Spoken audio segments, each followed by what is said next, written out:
Hello guys, welcome to my channel Prabhu reviews. And ఈరోజు movie review వచ్చేసి ఆ ఒక్కటి అడక్కు, starring by Allari Naresh.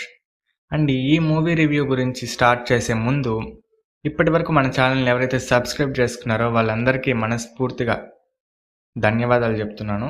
And చూస్తున్న ప్రతి ఒక్కరు కూడా ప్లీజ్ దయచేసి సబ్స్క్రైబ్ అయితే చేసుకొని పక్కన ఉన్న బెల్ ఐకాన్ అయితే యాక్టివేట్ చేసుకోండి. నా ఫర్దర్ వీడియోస్ మిస్ అవ్వకుండా చూడొచ్చు. మీరు సబ్స్క్రైబ్ చేసుకోవడం వల్ల నాకు కొంత మోటివేషన్ అయితే ఉంటుంది. సో ప్లీజ్ చూస్తున్న ప్రతి ఒక్కరు లైక్ చేసి సబ్స్క్రైబ్ చేసుకోండి. అండ్ మూవీ టాపిక్ గురించి మాట్లాడాలంటే మన అల్లరి నరేష్ గారి గురించి కొత్తగా ఎక్స్పెక్ట్ చేయాల్సిన స్టోరీ ఏముండదు. అందులో కామెడీ ఉంటే మనం ఖచ్చితంగా మూవీకి అయితే కనెక్ట్ అయిపోతాము. సో ఈ మూవీ కూడా ఆ టైప్ ఆఫ్ కంటెంట్ కిందకే వస్తుంది.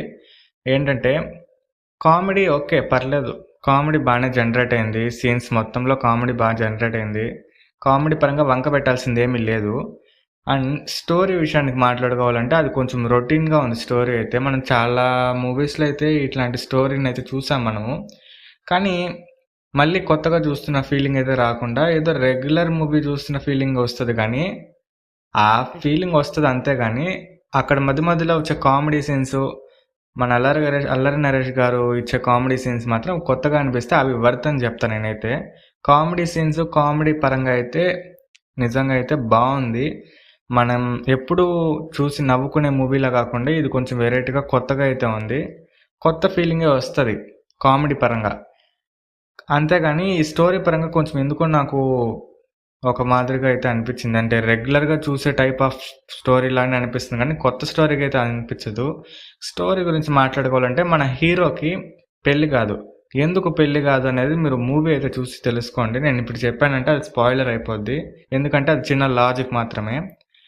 పెళ్లి కాదు మన హీరోకి. పెళ్లి సంబంధాలు చాలా వస్తూ ఉంటాయి, కానీ ఏదైతే సెట్ అవ్వదు. ఎందుకు సెట్ అవ్వదు, ఎందుకు ఇంతవరకు పెళ్లి కాలేదు అనేది అయితే థియేటర్లోకి వెళ్ళి చూడాల్సిందే మీరు. సో అది కొంచెం జస్ట్ అది ఒక చిన్న లాజిక్ మాత్రమే. అది చెప్తే అది రివీల్ అయిపోద్ది, స్పాయిలర్ అయిపోద్ది. అందువల్ల నేను చెప్పను. పెద్దగా చెప్పాల్సిన స్టోరీ ఏం లేదు, జస్ట్ సింపుల్ స్టోరీనే. కాకపోతే కామెడీ పరంగా అయితే ఓకే, బెటర్ అని చెప్పచ్చు. మైనస్ పాయింట్ విషయం గురించి వచ్చేసి కొంచెం ల్యాగ్ అయితే ఉంది మూవీ, అక్కడక్కడ ల్యాగ్ ఉంది. స్టోరీ రెగ్యులర్గా ఉంది, అది తప్పనిచ్చి మిగతాదంతా పర్లేదు, ఓకే అని చెప్పచ్చు. అల్లరి నరేష్ యాక్టింగ్ పరంగా అయితే ఇరగదీయేశాడు. తను ఉన్నంత వరకు, చేసినంత వరకు అయితే బాగా అయితే చేశాడు అనేసి నేను చెప్తాను. ఇంకా మన హీరోయిన్ గారి విషయంకి వస్తే తను కూడా చేసినంత వరకు, ఉన్నంత వరకు, మన ఎక్కువ అయితే మూవీలో ఎక్కువ కనపడదు, జస్ట్ కనబడుతుంది ఉన్న దాంట్లో. కానీ ఎక్కువ అయితే ప్రయారిటీ ఉండదు హీరోయిన్కి. ఉన్న దాంట్లో కరెక్ట్గా బాగా అయితే యాక్ట్ చేస్తుందని చెప్పచ్చు. మన వెన్నెల కిషోర్ అండ్ వైవా హర్ష అండ్ ఇందు చాలామంది అయితే ఉన్నారు, ఒక 2-3 ఆర్టిస్టులు, కామెడీ ఆర్టిస్టులు. వాళ్ళు కూడా ఉన్నంత వరకు ఓకే, బాగా చేశారని అయితే నేను చెప్తాను. ఈ మూవీ బాగుంది, బాగాలేదని చెప్పట్లేదు. కానీ ఒక రెగ్యులర్ కమర్షియల్, ఒక డ్రామా మూవీ చూసినట్లు అనిపిస్తుంది, కానీ కొత్తగా అయితే అనిపించదు.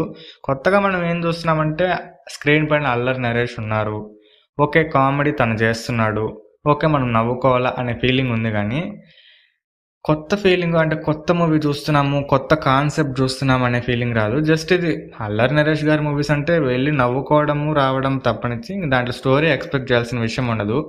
స్టోరీని పక్కన పెట్టేసి కొద్దిసేపు వెళ్ళి నవ్వుకోవాలా, కొంచెం ఎంటర్టైన్మెంట్గా వెళ్ళాలనుకుంటే ఖచ్చితంగా మీకైతే నచ్చుతుంది. స్టోరీ పరంగా ఆలోచించారంటే కొంచెం లాజిక్స్ అయితే మిస్ అవుతాయి, కొంచెం అటు ఇటు అయితే అవుతుంది.